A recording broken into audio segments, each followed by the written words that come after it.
ज़ोमैटो ज़ोमैटो ज़ोमैटो एक बहुत ही popular company, एक बहुत ही पॉपुलर नाम और एक बहुत ही ज़्यादा पॉपुलर स्टॉक मार्केट का लास्ट एक साल से जो काफ़ी ज़्यादा खबरों में हमें देखने को मिला है और रिटेल निवेशकों का पसंदीदा शेयर जो लास्ट एक साल पहले इसके आईपीओ के समय में था।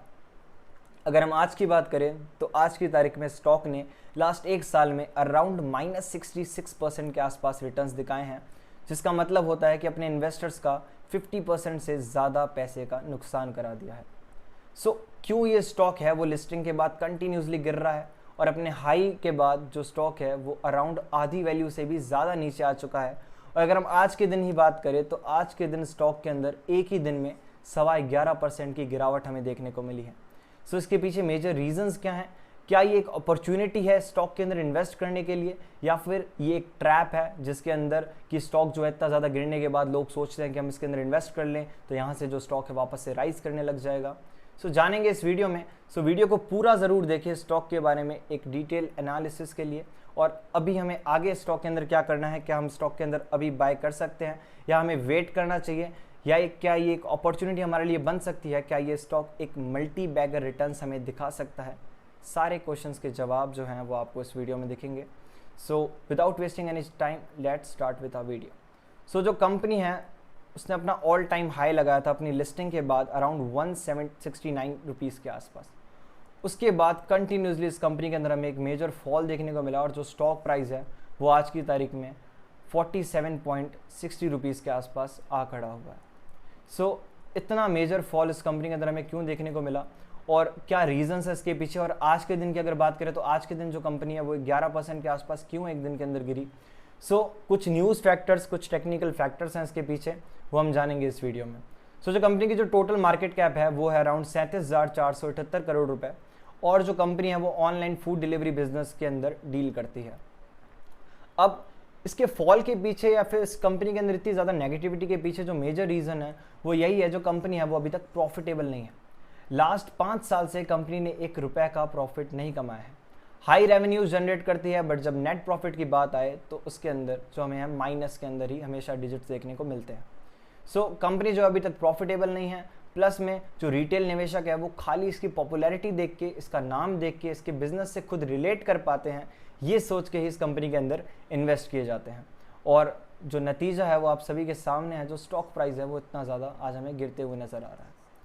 अब जब आपकी पोर्टफोलियो में ऐसा कोई स्टॉक होता है ना, तो आप उसके बारे में नेगेटिव नहीं सोचते, आप हमेशा उसके बारे में पॉजिटिव पॉइंट्स ही रखेंगे कि क्या पता ये शेयर यहाँ से और ज़्यादा बढ़ जाए, क्या पता ये मल्टी बैगर रिटर्न्स दिखाएगा, थोड़े लंबे समय तक होल्ड करते हैं। बट आपको एक्चुअल चीज़ें समझनी पड़ेगी कि स्टॉक बढ़ेगा क्यों, उसके पीछे रीजंस क्या होने चाहिए, और अगर गिर रहा है तो उसके पीछे रीजंस क्या हैं, उन्हें हमें देखना बहुत ज़्यादा इंपॉर्टेंट है। अगर आप लॉन्ग टर्म में भी इन्वेस्ट कर रहे हैं तो भी कंपनी को जो है आपको जानना बहुत ज़्यादा ज़रूरी है। आज की अगर फॉल की बात करें तो आज के दिन 2 मेजर न्यूज़ की वजह से जो स्टॉक है उसके अंदर इतना बड़ा फॉल हमें देखने को मिला। एक तो हम न्यूज़ नहीं कहेंगे, एक तो काफ़ी ज़्यादा एक टेक्निकल फैक्टर है जो कि एक्सपेक्टेड था और वो फॉल आना ही था, आज नहीं तो कल। अगर आप इधर देख सके तो जो स्टॉक है वो आज 11% गिरा। रीज़न बिहाइंड उसका जो लॉक इन पीरियड है वो एक्सपायर हो चुका है।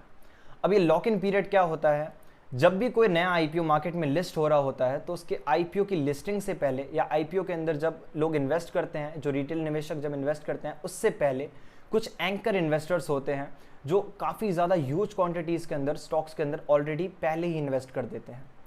अब वो पहले इन्वेस्ट करते हैं, इस वजह से उनको स्टॉक्स की जो है वो श्योरिटी मिलती है और जो स्टॉक्स है वो गारंटीड उनको अलॉट किए जाते हैं। अब जब इनको गारंटीड स्टॉक्स अलॉट किए जाते हैं और इतनी ज़्यादा ह्यूज वॉल्यूम के अंदर, इतनी ज़्यादा ह्यूज क्वांटिटी के अंदर जब उनको स्टॉक्स मिलते हैं तो उनके ऊपर काफ़ी सारे रिस्ट्रिक्शंस भी लगते हैं। अब रिस्ट्रिक्शंस किस तरह के कि अगर आपने आईपीओ से पहले अगर एज अ एंकर इन्वेस्टर अगर आप इन्वेस्टेड होते हो किसी कंपनी के अंदर, तो आपको स्टॉक के अंदर एग्जिट लेने को नहीं मिलता है उसके लिस्टिंग डे के दिन, क्योंकि अगर आप उसके लिस्टिंग डे के दिन एग्जिट लेंगे तो स्टॉक के अंदर हमें एक मेजर फॉल देखने को मिलेगा, बिकॉज आप एक ह्यूज क्वांटिटी को होल्ड कर रहे हैं। इनके लिए एक एक्सपायरी पीरियड होता है, वो एक्सपायरी पीरियड मंथली हो सकता है या मे बी 6 मंथ्स का हो सकता है या 1 ईयर का हो सकता है। इस एक्सपायरी पीरियड से पहले जो एंकर इन्वेस्टर्स है वो अपनी पोजिशंस को स्टॉक में से कट नहीं कर सकते। जो जोमेटो के लिए जो एक्सपायरी पीरियड था वो था अराउंड 1 साल का, 1 महीने का भी था, जिसके अंदर कुछ क्वांटिटीज़ को निकाला गया था और उस दिन भी हमें अराउंड 10% के आसपास स्टॉक के अंदर फॉल देखने को मिला था।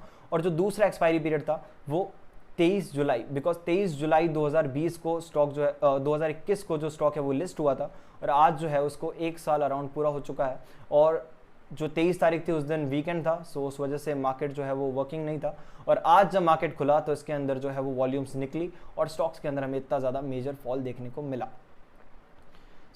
अब जो है वो इन्वेस्टर्स, इससे हमें ये पता चलता है कि इन्वेस्टर्स जो है वो स्टॉक के अंदर पोजीशंस को अपनी काट रहे हैं, बिकॉज आज के दिन अगर हम बात करें तो अराउंड 78% के आसपास जो वॉल्यूम्स है स्टॉक्स में से बाहर निकाली गई है। ये एक बहुत ही ज़्यादा मेजर पॉइंट हो जाता है, बिकॉज अगर एंकर इन्वेस्टर्स जो कि काफ़ी ज़्यादा रिसर्च करने के बाद किसी स्टॉक के अंदर इन्वेस्ट करते हैं, अगर उनका इंटरेस्ट स्टॉक में से कम हो रहा है तो इसका मतलब स्टॉक्स के अंदर कहीं ना कहीं हमें गड़बड़ी देखने को मिल रही है।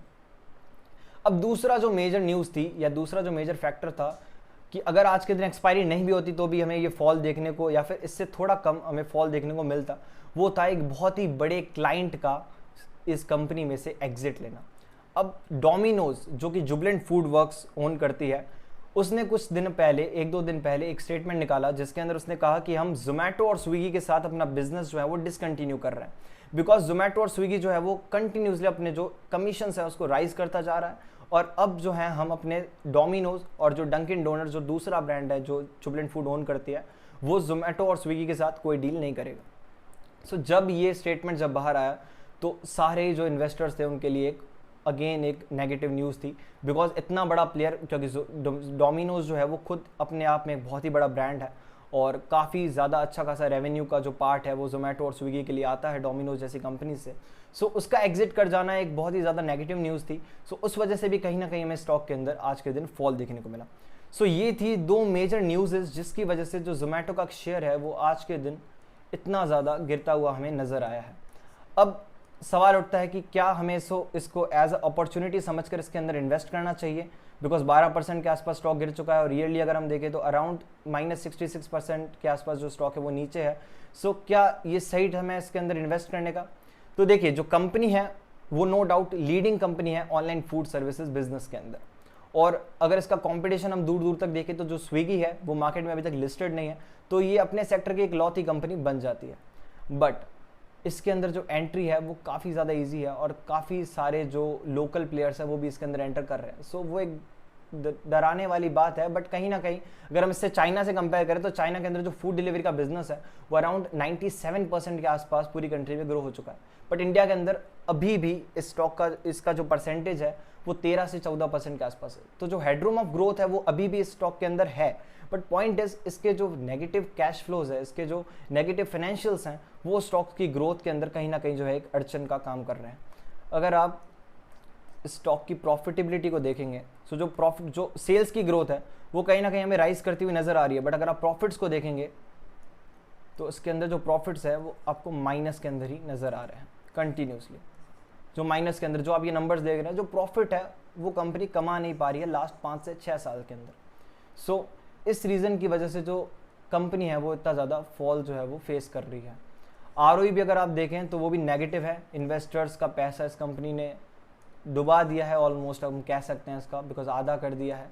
और काफ़ी सारे जो निवेशक थे जब आईपीओ के समय इसके अंदर इन्वेस्ट कर रहे थे तो यही सोच के किया था कि जो स्टॉक है वो राइज करेगा बिकॉज काफ़ी ज़्यादा पॉपुलर कंपनी है।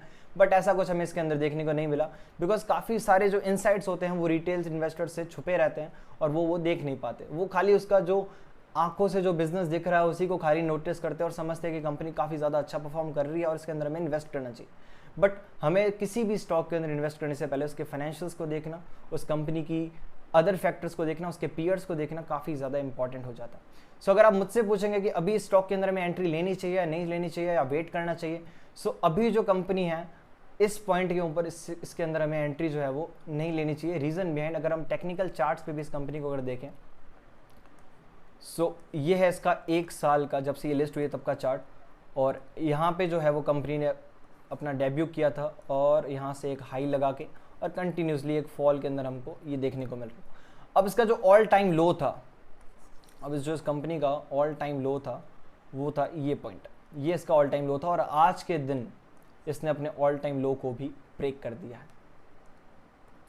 ये एक इम्पॉर्टेंट सपोर्ट का इस कंपनी के लिए काम करना चाहिए था, बट इसने नहीं किया और आज के दिन अच्छी वॉल्यूम्स के साथ इसने डाउन साइड इसको ब्रेक डाउन कर दिया है। सो चार्ट्स के अकॉर्डिंग अगर हम देखें तो हमें फर्दर इसके अंदर फॉल देखने को मिल सकता है, और अपॉर्चुनिटी जैसा फिलहाल इस कंपनी में तब तक हमको नहीं देखने को मिलेगा जब तक इसके फाइनेंशियल्स जो है वो सुधर नहीं जाते, जब तक ये कंपनी प्रॉफिटेबल नहीं बनती। बिकॉज देखिए, ऐसा नहीं कह सकते कि जो कंपनी है वो लॉस मेकिंग है तो इस वजह से बिल्कुल इसके अंदर ग्रोथ नहीं हो सकती। ये एक नया स्टार्टअप है जो कि कोविड के टाइम में स्टार्ट हुआ है। सो स्टार्टिंग के कुछ ईयर्स जो है वो कंपनी स्ट्रगल करती है और जो कैश फ्लोज होते हैं वो नेगेटिव में होते हैं। बट पॉइंट इज, अगर कंपनी लिस्ट हो गई है मार्केट के अंदर तो फिर ये जो पॉइंट्स है वो काफ़ी ज़्यादा इंपॉर्टेंट हो जाते हैं इन्वेस्टर्स के लिए, इसके अंदर इन्वेस्ट करने के लिए, देखने के लिए। सो अभी स्टॉक को आप अवॉइड करें, बिकॉज अगर आप इस स्टॉक में इन्वेस्ट करने का सोचेंगे तो आपको मार्केट में और भी काफ़ी सारी अपॉर्चुनिटीज़ है, आपके पास काफ़ी सारे ऑप्शंस हैं, काफ़ी अच्छे अच्छे स्टॉक्स हैं जिसके अंदर आप इन्वेस्ट कर सकते हैं। बट अगर आपको इसके अंदर फिर भी इन्वेस्ट करना है और आपका काफ़ी ज़्यादा एक ह्यूज पोर्टफोलियो है तो आप इसके अंदर थोड़ी सी क्वांटिटी इन्वेस्ट करके रख सकते हैं। बाकी काफ़ी ज़्यादा ह्यूज क्वांटिटी के अंदर स्टॉक को लेना अभी रिकमेंडेड बिल्कुल भी नहीं होगा। सो ये था एक ब्रीफ के अंदर शॉर्ट एनालिसिस जोमेटो के अंदर कि हमें फर्दर आने वाले टाइम के अंदर, शॉर्ट टर्म के अंदर या फिर लॉन्ग टर्म भी आप कह लें, इसके अंदर हमें स्टॉक के अंदर किस तरह की जो है वो स्ट्रेटजी फॉलो करनी है। सो अगर आपको वीडियो पसंद आया तो वीडियो को एक लाइक जरूर कर दें। अगर आप चैनल पे फर्स्ट टाइम आया तो चैनल को सब्सक्राइब कर दें और ऐसी इन्फॉर्मेशन के लिए बेल आइकन को भी ज़रूर क्लिक कर दें, जिससे कि हमारी सारी लेटेस्ट वीडियोस आप तक सबसे पहले पहुंचती रहेगी। अगर आपने हमारा इंस्टाग्राम पेज अगर फॉलो नहीं किया है तो उसको भी ज़रूर फॉलो कर दें, जिससे कि आपको स्टॉक मार्केट की न्यूज़, बिजनेस और फाइनेंस की न्यूज़ जो है वो सबसे पहले मिलती रहेगी। सो आज की वीडियो में बस इतना ही और थैंक यू फॉर वॉचिंग। मिलते हैं नेक्स्ट वीडियो के अंदर।